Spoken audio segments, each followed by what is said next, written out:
Good afternoon, everyone, and good evening if you're in Europe. This is Tom Westerlingui. Welcome to the Aiforia webinar. We'll get started in a couple of seconds, couple of minutes. Hope you can all hear us okay. If there's any technical issues, either audio or visual, send us a chat message and Bill will take care of you. All right. Welcome everybody to this afternoon's Aiforia webinar. We have in the studio, we have myself, Tom Westerlingui. I'm senior scientist here at Aiforia, and our guest speaker today is Peter Westcott from MIT, and moderating the discussions later on, and in control of the technical stuff, we have Bill Malloy, US Sales Director. This is going to go in two parts. I'm going to make a short introduction for the Aiforia platform for all of you who might not heard about that before, and then we will dive into the specific use case of Peter Westcott. So what is Aiforia? We are a agnostic image analysis platform based on deep learning AI. We have a cloud infrastructure that can handle all your big slides. It can handle the annotation, labeling, the training data, as well as training the AI models and deploying them for analysis of new slides. We can deal with any scanner. We can deal with pretty much any image format as long as it needs to be. Our users currently are pathologists, researchers, educators, and it's really agnostic to regardless of what kind of image analysis problem you have. Our rule of thumb is that if you can see it visually from the screen, then we can quantify it.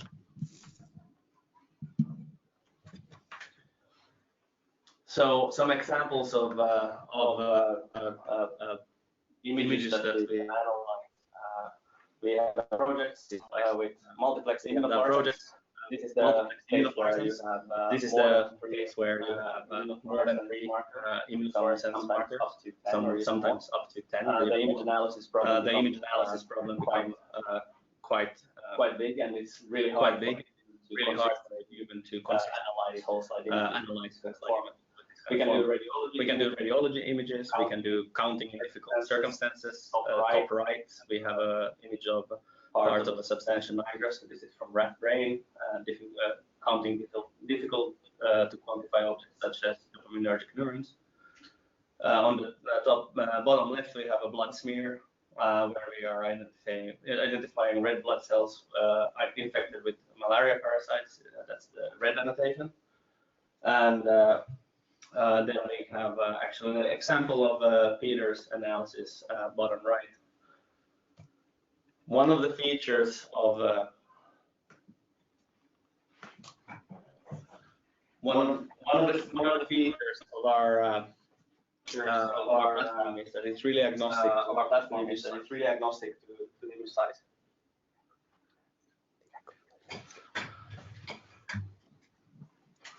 So that you can actually the smallest that we've done is transmission electron micrograph of wire particles. Pixel dimension is less than 1 pixel. The surgical pathology that is around half a micron per pixel. And then we have done a project, hobby project with where we are looking at actually deep space imaging and trying to identify near versus far stars, and there we are doing light year per pixel. So size of the image, span of the image, scale of the image does not matter, and also the image format does not really matter. So the only thing really important for our platform is that you actually know what you're looking for. So just to give an idea of the technical challenge that we are dealing with, is that your H&E image is around 1 hour of a HD movie, and then we have a normal IF scan. We have a little bit higher definition movie, and then the UHD movie is 1 hour UHD movie is actually smaller than a multiplex immunofluorescence image. Some of the images that we have working on lately in a very interesting project that is dealing with ALS, whole human brain images, we are dealing with 150,000 times 150,000 pixels. So it's 3 to 4 orders of magnitude higher than any image that you are taking with your modern mobile phone. So what we want to achieve as a company and as a platform is to democratize AI and image analysis for pathologists and for scientists. So the only thing that you need when you're working with our software is your internet browser and your ground truth. So you need to know what you're looking for, either specify it to us, or then so that you will be able to create the training data yourself. But what you don't need is data scientists or data engineers. You don't need to have stakeholders bought in from IT department, and you don't need to be able to write code, and you don't need to have expensive computers. Some of the examples that we've done, I'm going to show you 2 vignettes that gives you a little bit of a flavor before we dive into Peter's data and Peter's presentation. So one of our first academic publications was with Mikko Aiforia out of the Institute of Biotechnology at the University of Helsinki, identifying dopaminergic neurons. This is a very laborious and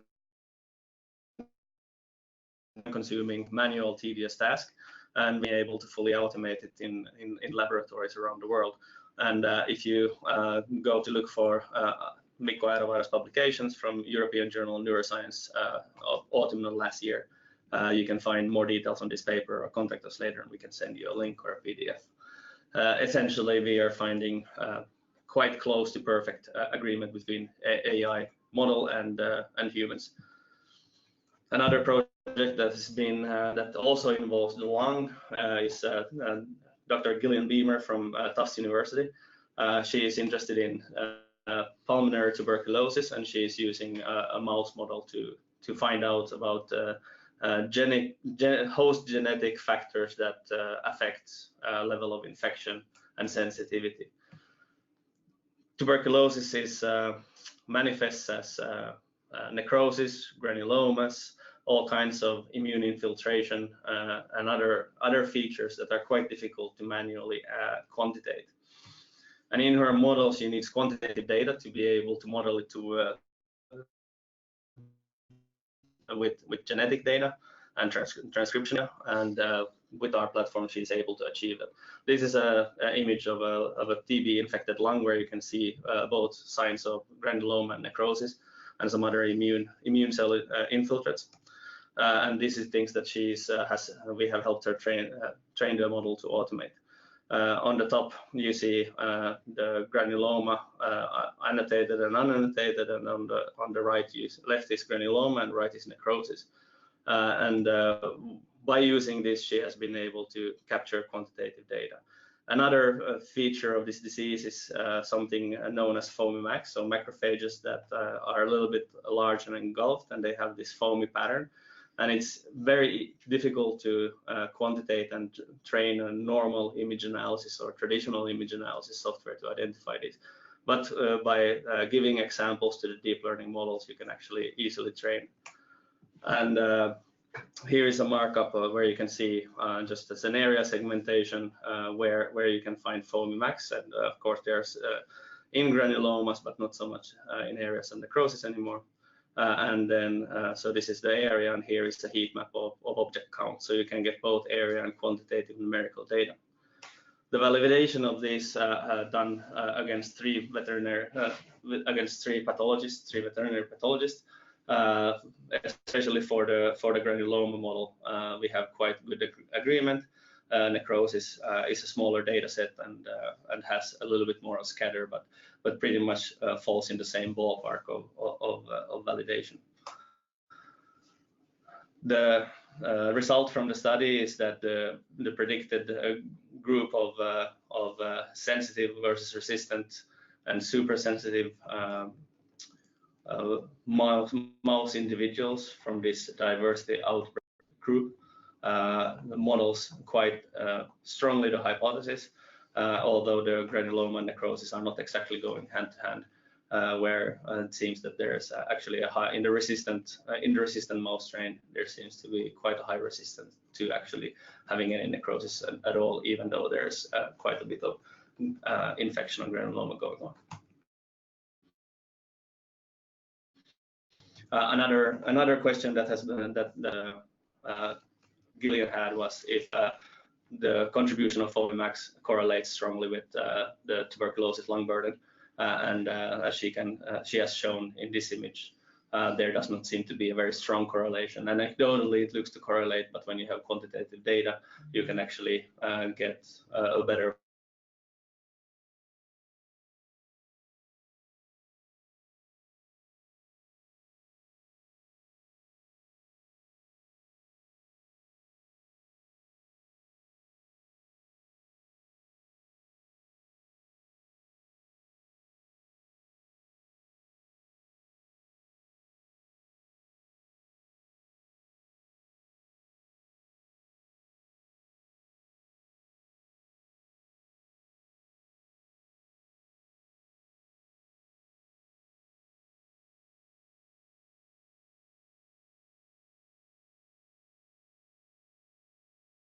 Right.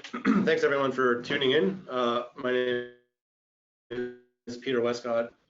I'm a postdoc in the laboratory of Tyler Jacks at MIT, and I'm just going to kind of broadly talk about the application of Aiforia's deep neural networks to some of the problems in the Jacks lab. Just see if I can share my screen first. All right, so broadly, in Tyler's lab, the overarching goal is using mouse models to study human cancer. So we use genetically engineered mouse models to study predominantly lung cancer, but also more recently colon and pancreatic cancer.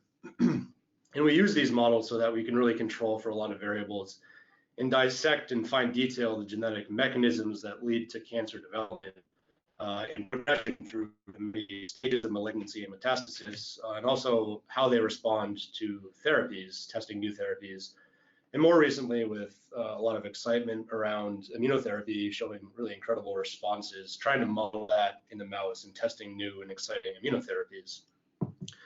So the model that the Jacks lab is most famous for really is a model of non-small cell lung cancer, targeting two of the most commonly mutated genes in human cancer, the oncogene KRAS and the tumor suppressor P53, and using genetically engineered alleles shown here, with KRAS having an oncogenic mutation that basically turns this pro-proliferation gene constitutively on, and then two alleles of P53, which are flanked by these recombination sites, such that when we deliver a viral or a recombinase from bacteria actually that recognize these sites we put into the mouse genome, it will induce excision of this stop cassette and activate KRAS, as well as remove the exons 2 through 10 in P53 and knock out this tumor suppressor. So now we get activated KRAS and loss of the tumor suppressor P53, and we can directly instill a virus into the lungs of mice using lentivirus or adenovirus, and specifically in this case we're talking about adenovirus with a promoter for SBC, which is only expressed in the alveolar type 2 cells, kind of the relevant cell of origin for cancer in humans, so that we can really initiate tumors in the relevant cells. And really nicely, this model progresses through stages of tumorigenesis that recapitulate what is seen in human cancer. It's from adenomatous alveolar hyperplasia, shown here, which we're calling grade 1, through adenoma, with still very uniform nuclei, but much more densely packed, through adenocarcinoma.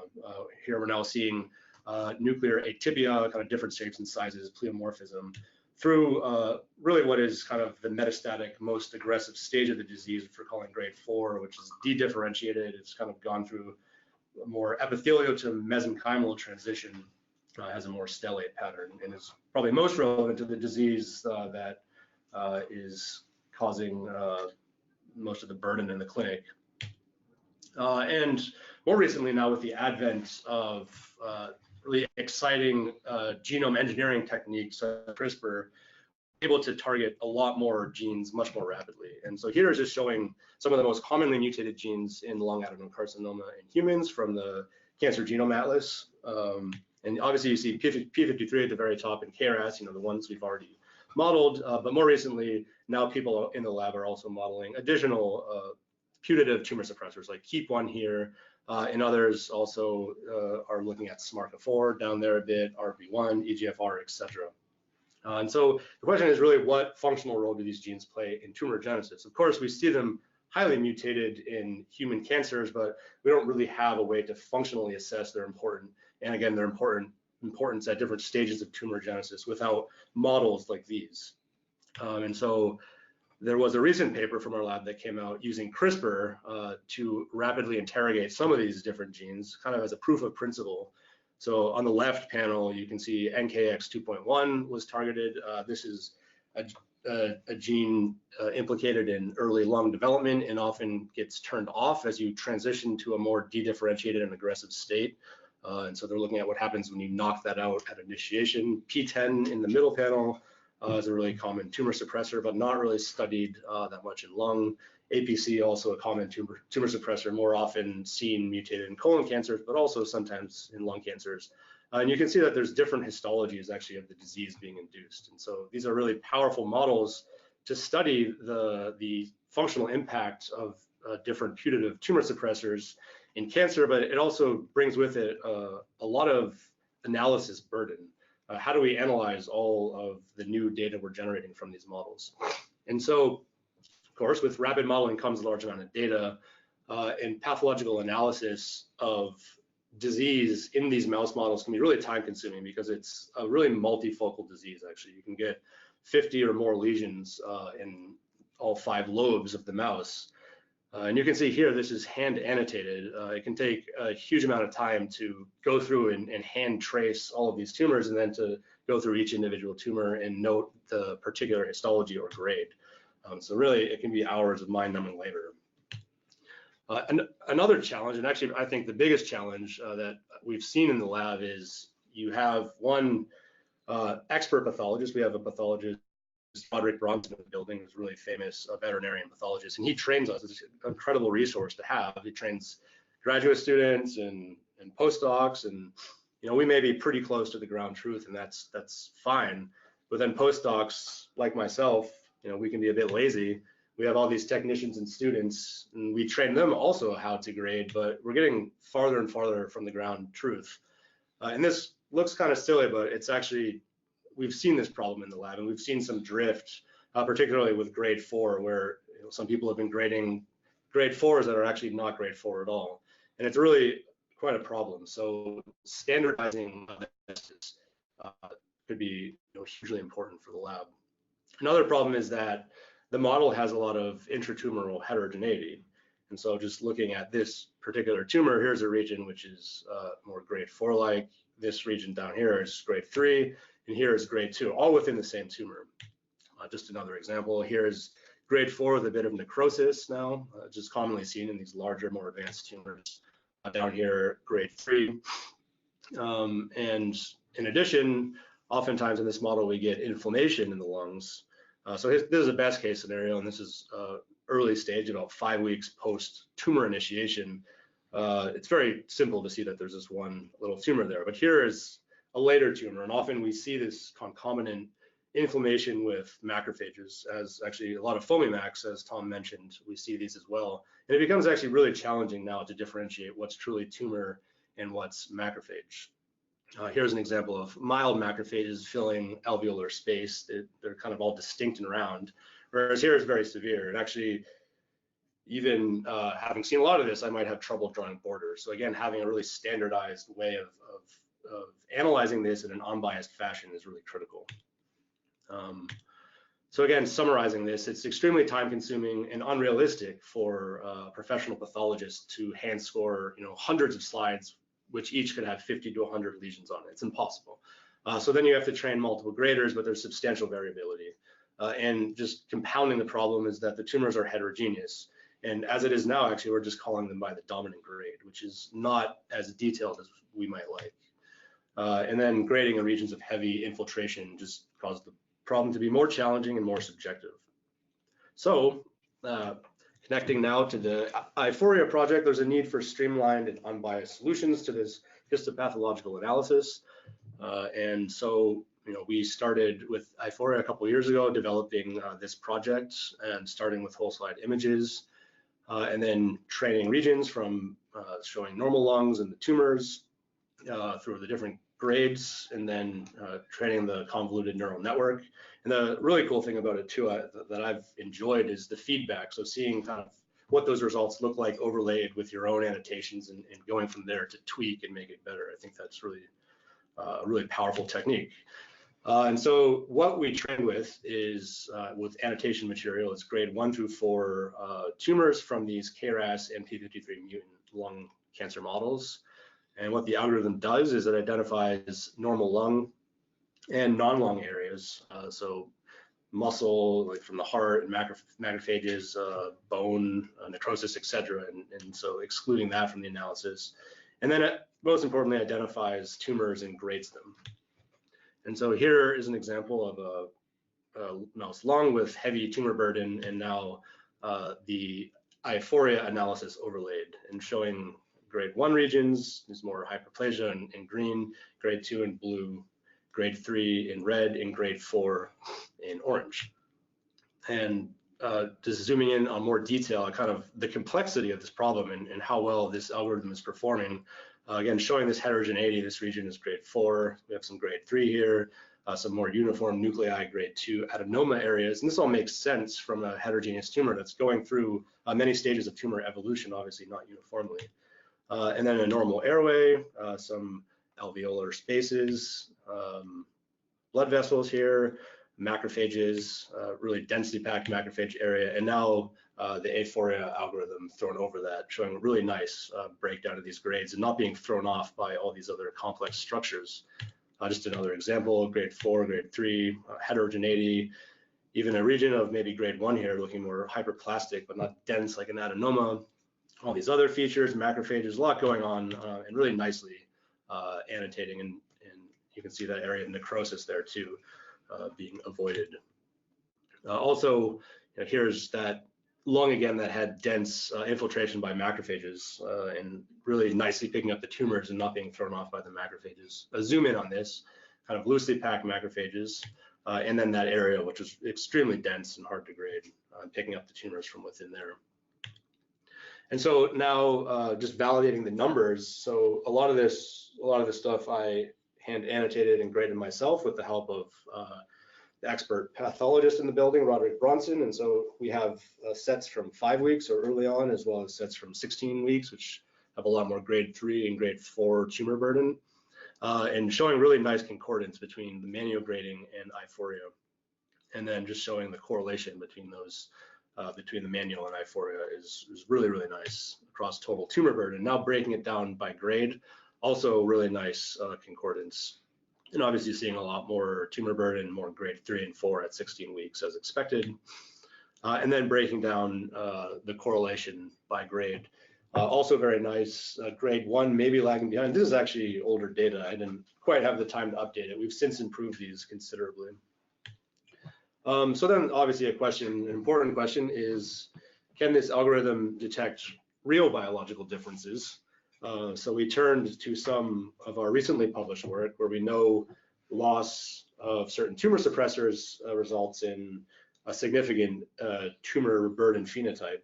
And so in this model, the authors, Rodrigo and Delise, who's now a professor at NYU but came from Tyler's lab, targeted KEAP1, putative tumor suppressor KEAP1, again using a CRISPR model, so in vivo CRISPR guiding Cas9 to cut the KEAP1 locus. And there, this is from their paper where they hand annotated, they found that there was a significant increase in grade 3 and grade 4 tumors with loss of KEAP1 and a higher overall tumor burden. I guess prove the fact that this is acting as a functional tumor suppressor. And now we took this same data, but then analyzed it using the Aiforia algorithm, and we can see really nicely recapitulation of these results. So KEAP1 is indeed a tumor suppressor in non-small cell lung cancer, and the algorithm is recapitulating the published findings. There's also been a lot more work now across the lab with many other postdocs using this algorithm in multiple papers actually now in kind of the end stages of review. So Rodrigo, the previous grad student, as well as another postdoc, Lindsay, have both applied the algorithm to their papers. And one paper is in review at Nature Cancer and the other is at Cell, and hopefully those will be coming out soon.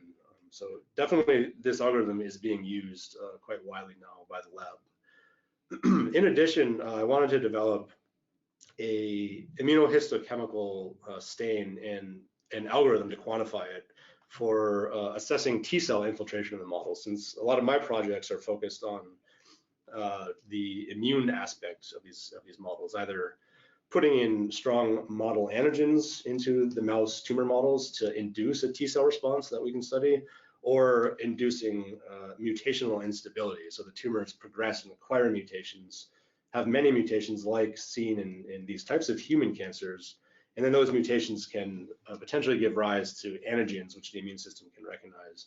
And studying then, how mutational burden associates with the immune response in response to immunotherapy. So again, I wanted a nice metric for infiltration in the model.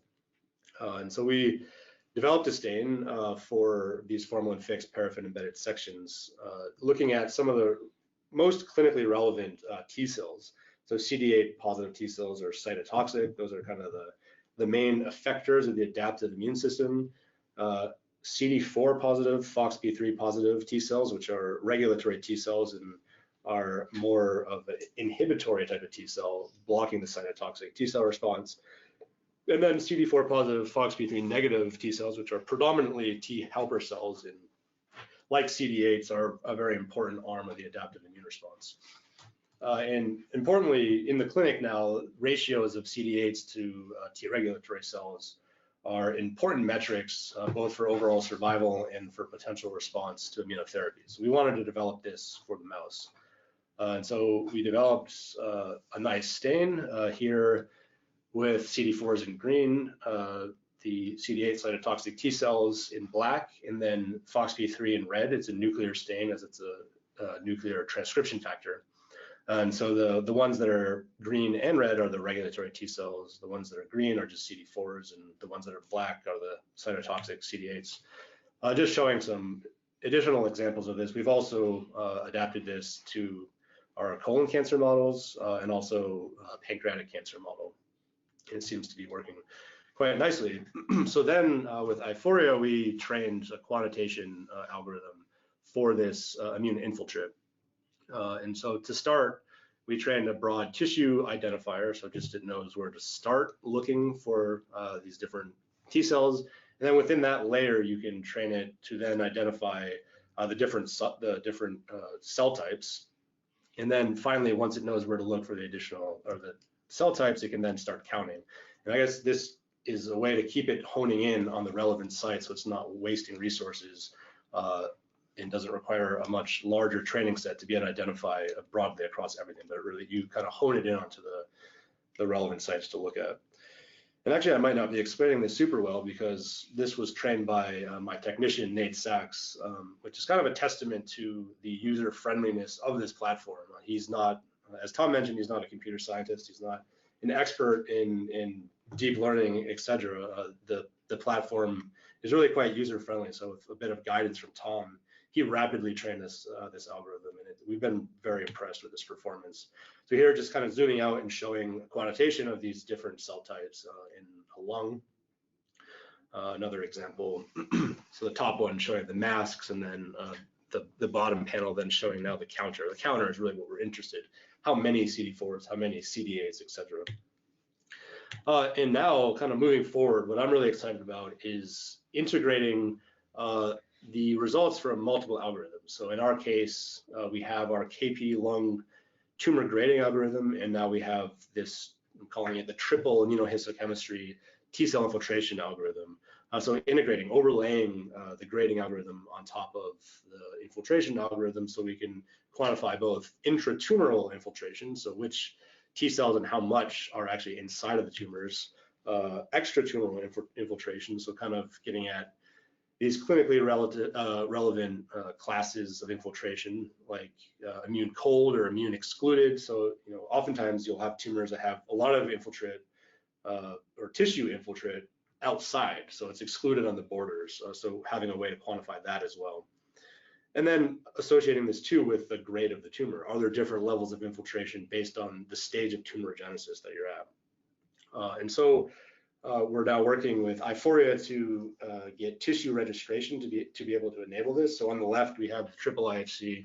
On the right we have the H&E, which will overlay the tumor grading algorithm onto. And obviously the first part of this is to be able to really register the tissue accurately. And it seems like a very easy problem to me. Apparently, this is actually a very complex problem. I think a lot of image analysis people have struggled with kind of a streamlined way of doing this. But needless to say, they have this working. And so here you can see on the right is the actual grading algorithm on the relevant H&E, and then overlaying that information on the registered tissue for the triple IHC. And now that we've done that, we can start looking at interesting metrics. So here we're taking this grade 3 tumor in blue and drawing distances to the nearest T cells stained by the triple IHC. And so you can set your distance, how far you want to look. Obviously, you don't want to look across the entire tissue because you'll have a big hairball of a mess. So we've set a reasonable distance from the tumor, and now the lines are drawing here to the CD4s, here now to the CD8s, and here to the Tregs. And from this, we can get a quantitative measure of the tumor excluded T cell kind of level of infiltration based on the distance and the quantity. Moving forward too, I want to extend this analysis to colon tumor models in the lab. Actually, a lot of my research currently is working on developing new immunogenic models of colon cancer. And so we've developed some nice models in the colon, and we've done the triple IHC on those, and it works nicely. And here is kind of an artistic rendition of the triple IHC. It's kind of fading from the top of the quantitation of those different T cell types to the bottom, where you can just see the stain, and also a stromal layer shown as well. And I think this is really important, particularly in the colon, because what I found kind of looking at this data is that the majority of the infiltrate falls within the stroma, actually. So that area is in pink. The actual tumor colon adenocarcinoma areas are the more glandular structured and blue ones. And you can see actually that those tend to be poorly infiltrated, but the infiltrate that we do see there is predominantly CD8, which is quite interesting. So we're moving forward with developing that algorithm and applying it to some of these colon cancer models and the questions therein. So just concluding remarks now, just as a testament to how well this algorithm works and the platform works, the KP grading algorithm that we developed in collaboration with Aiforia is currently best practice in the JAX lab. So 10 or so postdocs, 10 grad students, and 10 technicians, with most people working on lung cancer. Everybody's now using this for their grading needs. It's also been quite resilient to variability and artifacts of the model. Obviously, as I mentioned, macrophage infiltration, but also people are looking at different genes mutated. Like there's a postdoc looking at SMARCA4 knockout, epigenetic regulator. And these things may change the histology subtly, but so far, the algorithm's been pretty resilient to these differences and quite accurately calling the different grades. We've also developed an algorithm for small cell lung cancer, which I didn't talk about today. That one's a bit simpler. It's a more homogeneous morphology, but the lab also studies this class of cancer. And obviously, we mentioned the T cell infiltration triple IHC networks for getting at immunology questions and the tissue registration. So in general, we're hopeful that even beyond our lab, that these algorithms should have application to others in the mouse modeling field of cancer. And then I just wanted to briefly mention kind of implementing Aiforia and their cloud-based platform in our lab. Obviously, this algorithm was trained in collaboration with Aiforia, kind of when they were just starting out. in developing these tools a few years ago. But the triple IHC algorithm now is much more recently trained, and that was done independently by Nate Sachs. Again, as I mentioned, a technician who works with me. And so I think that demonstrates, I mean, he was able to do this in like a week and a half to really develop a nice, accurate algorithm. It really demonstrates the intuitiveness of the platform and the fact that you really don't need some computer science or engineering expertise to use this. Almost all the postdocs and graduate students and some of the technicians have accounts on the cloud. It's been very easy when somebody wants to have an account to just get it set up quickly, and it takes about 5 minutes to train them how to use the software. It's quite simple. In other labs in the building now at the Koch Institute at MIT, who work on the same model, the KISP53 lung cancer model, are also using this grading. And I think I've heard from others now at other institutes are using the algorithm as well. So collaborators with other postdocs in the lab. So it seems to be spreading, which is great. Again, it's very easy to use. So there's not many barriers for people interested to pick it up. And in general, Aiforia has been really great responding to feedback and helping troubleshoot any issues that arise. So an example of that is when, again, when we move on to a different model that has some different features, sometimes there will be degradation in the performance. So some models have really high amounts of infiltration. Like we have a model using strong T-cell antigens in fecal, and at early stages of tumor development, you end up with tumors that may be 50 to 70% infiltrate, immune infiltrate. So there's a lot less actual tumor cells than there are immune cells.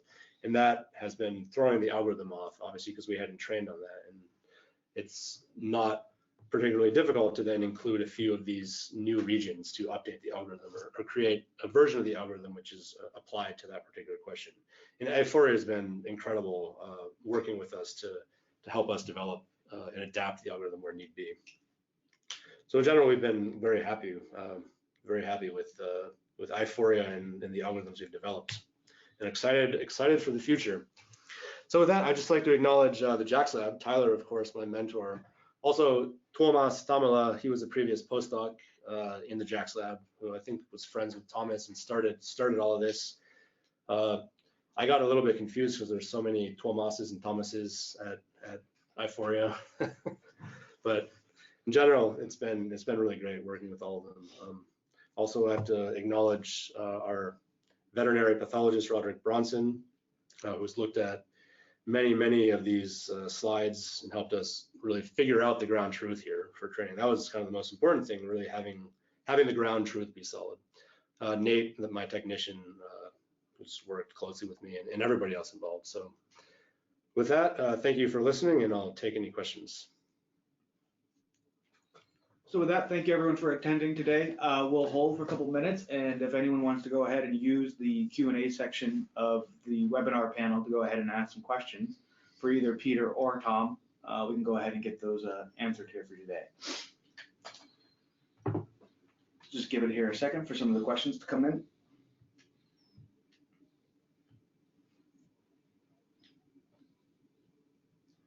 So Peter, this first one's for you. Could you, in your experience, just say how long does it normally take to develop an AI model, or for example, the one Nate did?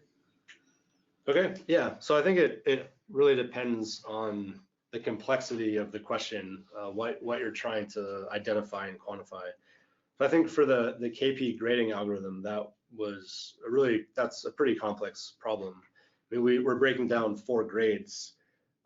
But there's also all these other features that we're trying to accurately remove to focus in on the tumor. So like the macrophage infiltration, all the other features in the lung. So I think there's a high level of complexity there. And I guess it's hard for me to know how long that would take me to train, since that's something we started with, really closely with Aiforia early on. But for the immune infiltrating algorithm, I mean, that was pretty trivial to train. I mean, again, it took like a week and a half to train that to really a degree that we're really satisfied with it. And again, that was done by my technician, who really has little expertise in this area. And that's, I mean, that's not a super trivial algorithm. I mean, we're quantifying 3 different cell types, but much less complex than the KP grading algorithm. Okay, thanks. Next question is, did you try different scan qualities with your slide scanner, 20x versus 40x, etc.? So we've never, we scan at 20x. We've not done 40x. So I don't, I mean, obviously it wasn't necessary to get satisfactory results. I don't know if you could get away with 10x or lower. Maybe that's a question for Tom. Yeah, so I might comment on that one. Our rule of thumb is really that if you can consistently point out features of interest on the screen, then that's the scan quality that you need. 20x seems to work for almost everything. Sometimes you can get away with 10x, and for cytology, sometimes you need higher magnification if you're only looking at very small nuclear features.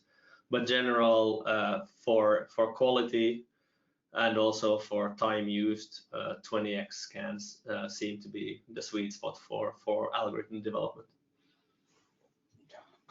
And Tom, I think this next one's probably going to be more in your wheelhouse. For research applications, is it possible to export the trained model for inspecting or interpreting the model? No, our platform, the architecture, it's going to be quite hard to actually use the AI model on open source software. So we have quite a specialized and proprietary AI model training system. So we don't provide exports for use on other platforms, mostly because it actually, at the end of the day, it would probably not work.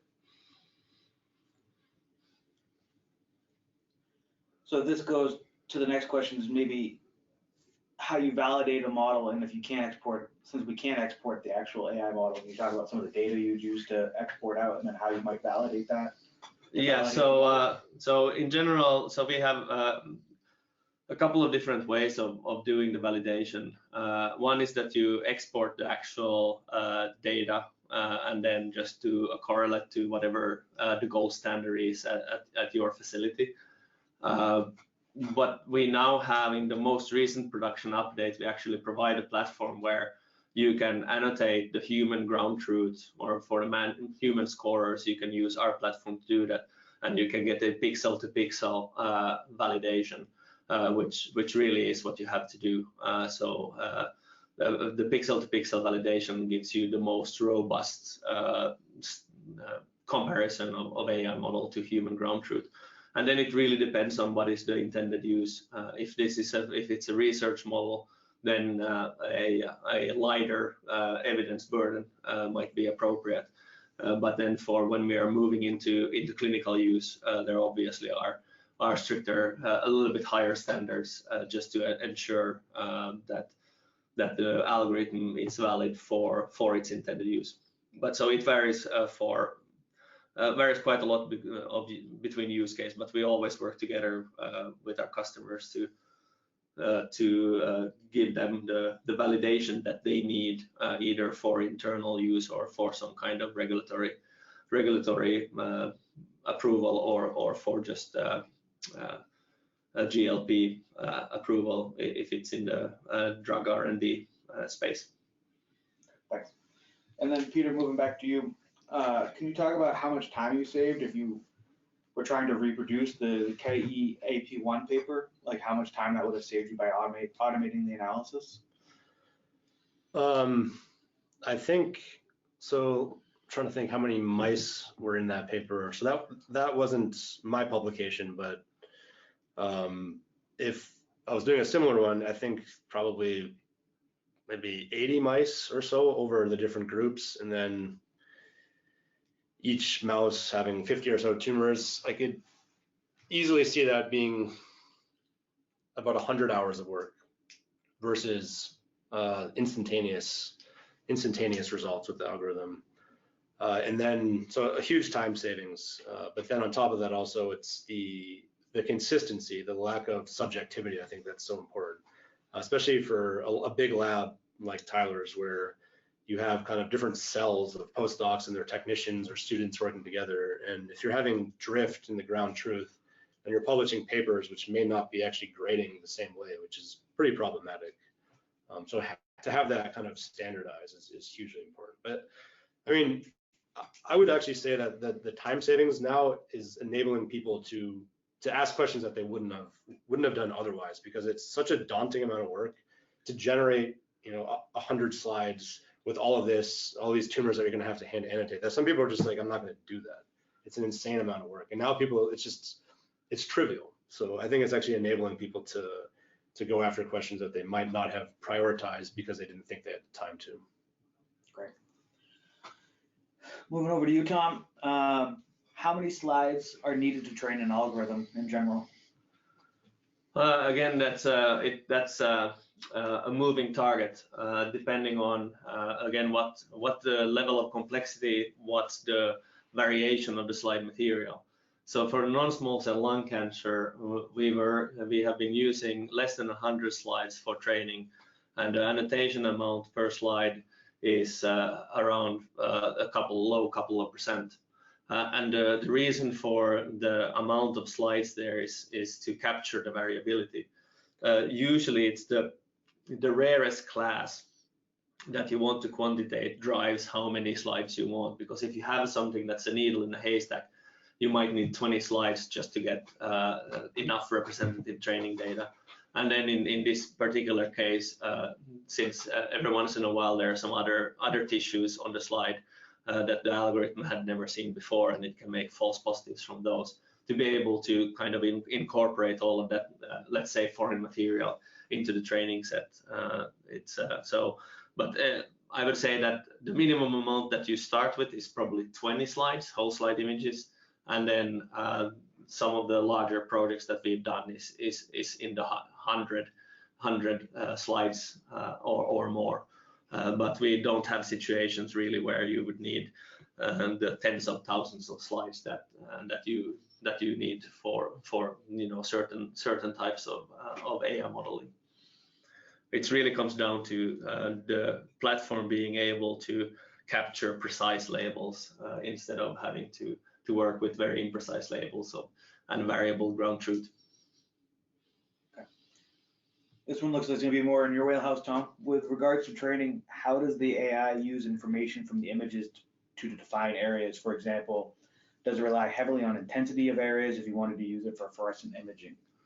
It's a really deep and wide neural network that is used. So it actually looks at thousands or even tens of thousands of parameters.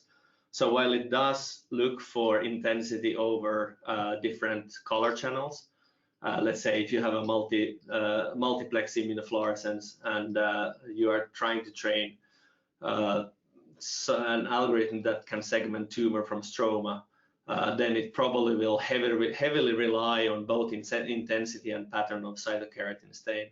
But intensity, there is no specific look for intensity only kind of parameter. It looks at thousands of parameters, and intensity will be part of that wheelhouse, but not a unique feature.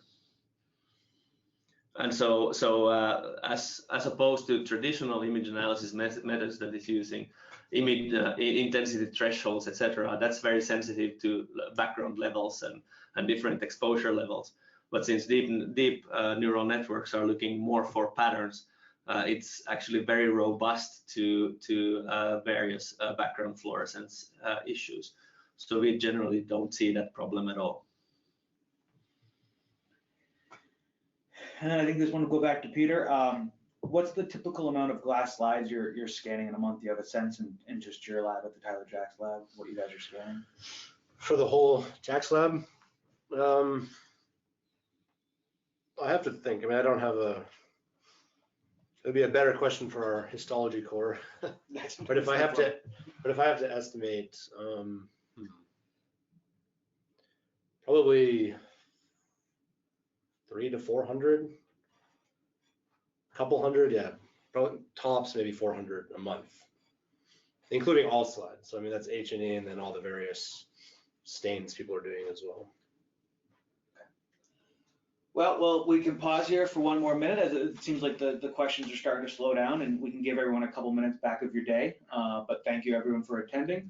Tom, I'm not sure if you have any closing remarks before we end. Thank you everyone for attending on my behalf as well, and fantastic thanks to Peter for joining us in the studio today. Please feel free to go to www.aiforia.com. You can schedule meetings with us, you can get in touch with us. We'd be happy to talk and help you solve your image analysis problem. Thank you so much for your attention, guys. Thanks. Thanks everyone. Thanks, Peter.